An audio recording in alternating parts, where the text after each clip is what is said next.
नमस्कार साथियों, आज हम चिलर प्लांट की सेफ्टी के बारे में बात करेंगे और अच्छी तरीके से समझेंगे। बाकी आपने यूट्यूब पर और भी वीडियो देखेंगे जो आपको चिलर नहीं दिखाते होंगे और चिलर की सेफ्टी के बारे में समझा देते होंगे।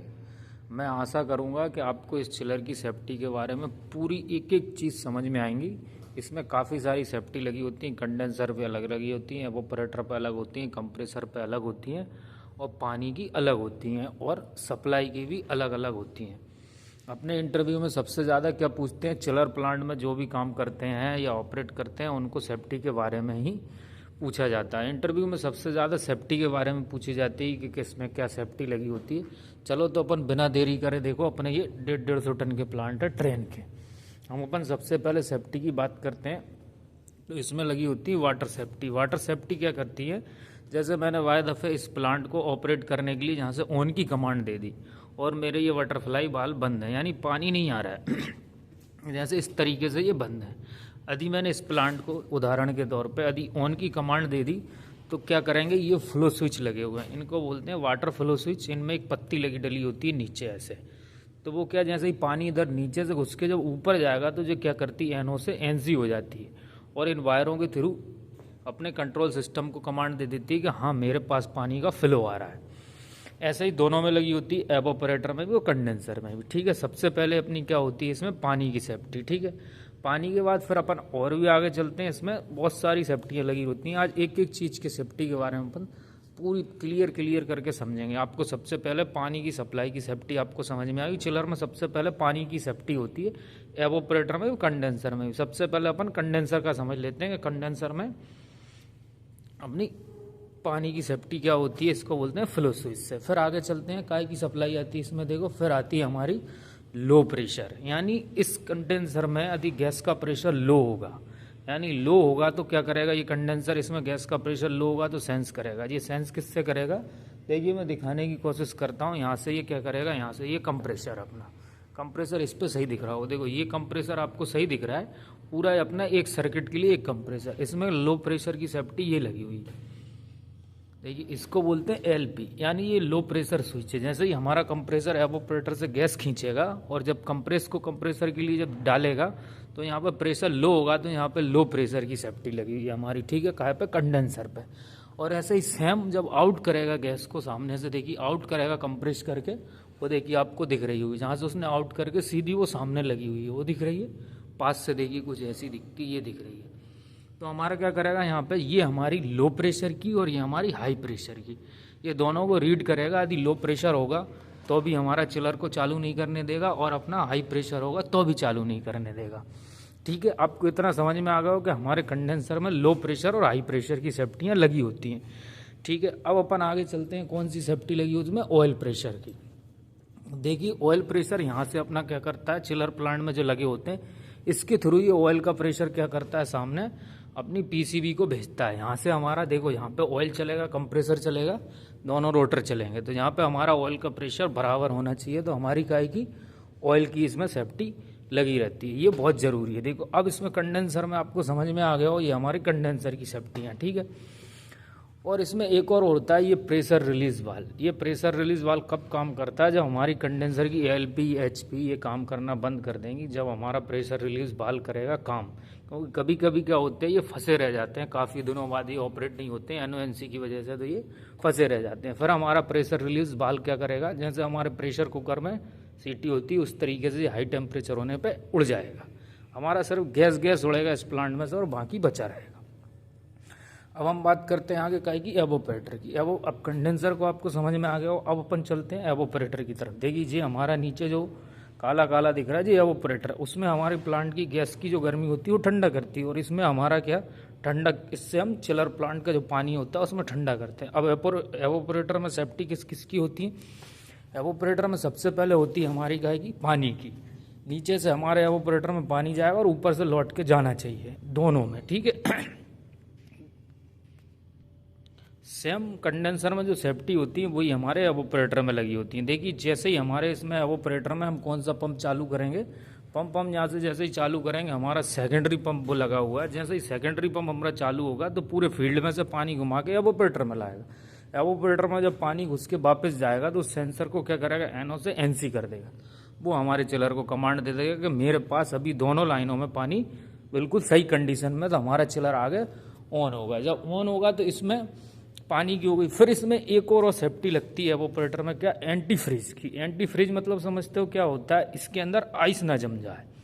जैसे किसी ने प्लांट को कर दिया 6 डिग्री पर सेट, वैसे प्लांट कहीं भी 7 डिग्री पे बहुत सही काम करते हैं। जैसे 6 डिग्री पे सेट कर दिया तो अब उसको कैसे सेंस करेगा, इन सेंसरों के ये थ्रू सेंस करेगा। यहाँ पे पहले क्या आता था पुराने ज़माने में, पहले आता था एक थर्मोस्टेट जैसा रहता था एंटी फ्रीज। वो क्या काम करता था, इसमें यदि 6 डिग्री से नीचे टेम्परेचर कम होगा और पानी का, तो उसके हिसाब से इसको ये कट करा देता था। ठीक है, एंटी फ्रीज की सेफ्टी इसमें इसलिए डाली जाती है कि इसके अंदर एवापोरेटर के अंदर आइस ना जमे।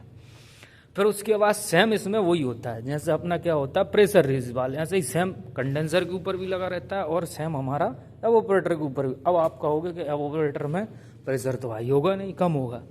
कभी भी आपने देखा होगा जब ज़रूरत से ज़्यादा पानी ठंडा हो जाता है तो सुखड़ जाता है, तो उस टाइम में ये प्रेशर रिलीज काल काम करता है। गर्म का अलग होता है और ठंडे का अलग होता है। आपने देखा होगा पानी ज़रूरत से ज़्यादा ठंडा करते हैं तो वो उड़ने लगता है, आपने देखा होगा कहीं पे भी।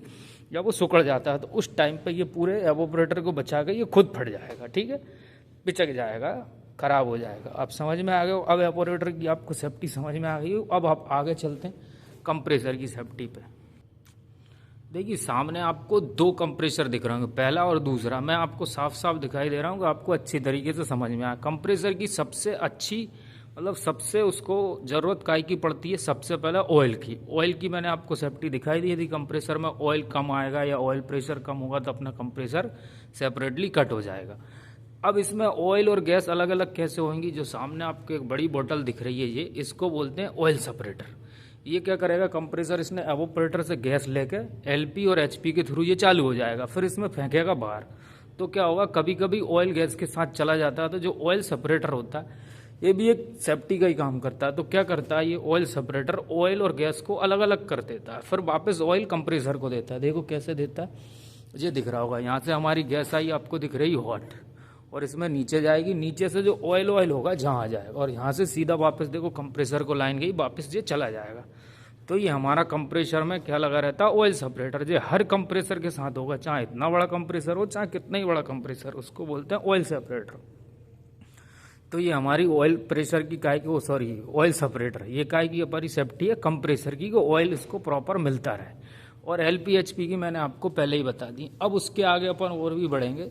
जैसे कंप्रेसर में एक और सेफ्टी होती है, जैसे इस कंडेंसर के अंदर जैसे खराब पानी कूलिंग टावर का चल चल के जम जाता है, इसके अंदर ट्यूब होती है कॉपर की, तो उनके अंदर क्या जम जाता है, गंदगी जम जाती है, तो अप्रोच टेम्परेचर बढ़ता है। जब अप्रोच टेम्परेचर बढ़ता है तो क्या होता है, हमारे प्लांट को दिक्कत आती है एफिशिएंसी काम करने में। जैसे एक तरीके से उदाहरण के तौर पर समझ लीजिए, जैसे किसी आप ज़्यादातर यूज़ करते हैं बाइक, तो बाइक में एक एयर फिल्टर डला होता है। जब एयर फिल्टर में क्या होता है, जब वो चौक हो जाता है तो अपन बाइक को ज़्यादा एक्सीलरेटर या ज़्यादा फ्यूल की ज़रूरत पड़ती है। ऐसे ही इसमें जब ट्यूबों के अंदर कचरा जम जाता है तो इसको डिस्क्लीन करना पड़ता है, उसको बोलते हैं अप्रोच टेम्परेचर, वो भी एक सेफ्टी में ही आता है। फिर जब अप्रोच हाई हो जाता है तो इसका ज़्यादा से ज़्यादा 5 डिग्री अप्रोच होना चाहिए किसी भी चिलर प्लांट का। उससे आप ज़्यादा जाओगे तो चिलर प्लांट आपका एफिशिएंसी भी कम देगा, बिजली भी ज़्यादा खाएगा, आपको रिजल्ट भी सही नहीं देगा। आपको इसकी समझ में आ गई हो अप्रोच टेम्परेचर। सेम इसमें क्या होता है, ऐसे ही एवापोरेटर में रहती है, ऐसे ही कंडेंसर में रहती है, काहे की सीधी सी अपनी अप्रोच टेम्परेचर। मगर सबसे ज़्यादा दिक्कत अप्रोच किस में देता है, जो अपना गर्म होता है कंडेंसर, उसमें इसमें सबसे ज़्यादा इशू आता है, और नीचे एवापोरेटर में तो ना के बराबर आता है। फिर अपन और आगे चलते हैं तो इसमें कहा जाएगा सप्लाई आती है, सेफ्टी आती है। फिर आगे चल के हमें इसमें सेफ्टी पता चलती है काहे की हमारे एलटी पैनल से जो सप्लाई आ रही होती है उसकी। जैसे मान लो उदाहरण के तौर पे इनमें क्या होता है, पीसीबी लगी होती है, सब्जी का क्या लगा होता है, सिंगल फेज प्रिवेंडर। यदि आपके 3 फेज ऐसे आ रहे हैं और किसी एक फेज में चेंजेस हो गया तो क्या होगा, हमारा प्लांट नहीं चलेगा। क्यों नहीं चलेगा, क्योंकि फेज बदलाने पे हमारे कंप्रेसर के रोटेशन उल्टे हो जाएंगे। जब कंप्रेसर का रोटेशन उल्टा हो जाएगा तो कंप्रेसर सही से वर्क नहीं कर पाएगा, उसको बोलते हैं काहे की फेस रिवर्स की सप्लाई नहीं आएगी। और उसके बाद लगी होती अर्थ क्या होगा, जैसे बाय दफे हमारा कोई भी इसमें से इक्विपमेंट देखो, सोलोनाइड वाल लगे हुए हैं, सेंसर लगे हुए हैं, एलपीएचपी लगे हैं, बहुत सारे इसमें लगे हुए हैं। यदि किसी में एक भी फॉल्ट आता है या कुछ भी होता है, अर्थ होता है, तो वो तुरंत बंद कराएगा इसको कि भाई मेरे पास अर्थिंग की इसमें सामने यहाँ पे अलार्म शो होते हैं। जो भी अलार्म आएंगे इस ऐसे डिस्प्ले दिख रही होगी, इस पर ये शो होते हैं। देखिए जैसे हम इस पर अभी तो अलार्म आ नहीं रहा है, जैसे ही अलार्म आएगा या एक और आ जाता है सामने के अलार्म आ रहा है, वो अलार्म आपको शो कराएगा, ठीक है। और हम इसमें और भी आगे बढ़ते हैं। देखिए इसमें सेफ्टियाँ तो इतनी होती हैं चिलर प्लांट में कि अपन को कंपनी बहुत सारी सेफ्टियाँ नहीं बोलती। इसमें बाइंडिंग टेम्परेचर की सेफ्टी होती है। बाइंडिंग टेम्परेचर जैसे कंप्रेसर अब ठंडा कैसे होगा, कंप्रेसर को ठंडा करने के लिए इस एवोपरेटर से डायरेक्ट गैस ली जाती है। देखिए यहाँ से वो दिख रही होगी, देखो नीचे से उसने डायरेक्ट गैस ली, यहाँ से फिल्टर के थ्रू इसने काय में डाल दी, नीचे से लाके ये कंप्रेसर की वाइंडिंग पे, सीधी वाइंडिंग पे इसलिए मार दी कि जब ये टेम्परेचर हाई टेम्परेचर पे काम करता है गर्मियों में तो इसको रिटर्न भी सही से नहीं मिल पाती, तो सीधा एवोपरेटर से लेकर यहाँ वाइंडिंग पे मार देता है, ये ठंडा बना रहे। फिर उसके बाद एक और सेफ्टी आती है, इसको बोलते हैं क्या, ड्राई एयर फिल्टर। यानी इसमें देखो बहुत सारे काम करता है। जैसे अपने गैस में कुछ पार्टिकल्स आ जाते हैं गैस चार्ज करते टाइम, तो ये ड्राई एयर कर देता है। मॉइस्चर, एंटी मॉइस्चर फिल्टर भी बोलते हैं इसको, तो ये वो काम करता है। फिर इससे गैस जो गर्म होकर गुजरती है तो वो कहाँ आती है, हमारे सीधे से एक्सपांसन वाल्व पे। पहले ये मैकेनिकल आते थे, अब इलेक्ट्रॉनिक आने लगे, ठीक है। इसको बोलते हैं क्या, एक्सपांसन वाल्व। यही हमारे चिलर का यहाँ से ही खेल करता है ठंडा करने का। अब मैं आशा करता हूँ आपको चिलर के बारे में सारी चीज़ें समझ में आ गई होंगी, और जो भी डाउट रहेगा वो आप आगे मेरी और भी नेक्स्ट वीडियो में समझने की कोशिश करेंगे। एक छोटी सी चीज़ और समझा देता हूँ। देखिए एक सबसे पहला प्लांट होता है जो अपना चिलर प्लांट होते हैं, तो उनको चालू करने से पहले हम सबसे पहले कंडेंसर पंप चालू करते हैं। कंडेंसर पंप, इसमें कितने पंप होते हैं, 3 होते हैं, कंडेंसर, सेकेंडरी और प्राइमरी, ठीक है। कंडेंसर पंप हम जैसे ही चालू करेंगे तो पानी की सेफ्टी हमारा काम करना चालू करेंगी कि पानी बराबर फ्लो हो रहा है या नहीं हो रहा है। ऐसे ही अपना कंडेंसर और अपना सेकेंडरी। फिर चिलर प्लांट चालू करके फिर अपन क्या करेंगे, इसमें प्राइमरी चालू करेंगे। प्राइमरी क्या करेगा, इस चिलर के अंदर पानी का फ्लो कम नहीं होने देगा, ठीक है। कंडेंसर, सेकेंडरी, प्राइमरी अपन चालू कर देंगे, फिर हमारा चिलर चालू हो जाएगा। चिलर पे जो भी लोड वगैरह आएगा वो सामने डिस्प्ले पे शो करता रहता है। आपको और भी कोई चिलर में डाउट रहेगा तो आप वो मुझसे पूछ सकते हैं। धन्यवाद साथियों, आगे और भी बने रहें। अच्छी वीडियो के लिए आपको नॉलेज अच्छा खासा मिलता रहेगा। मैं चिलर की और भी डिटेल्स में वीडियो बनाऊंगा। धन्यवाद।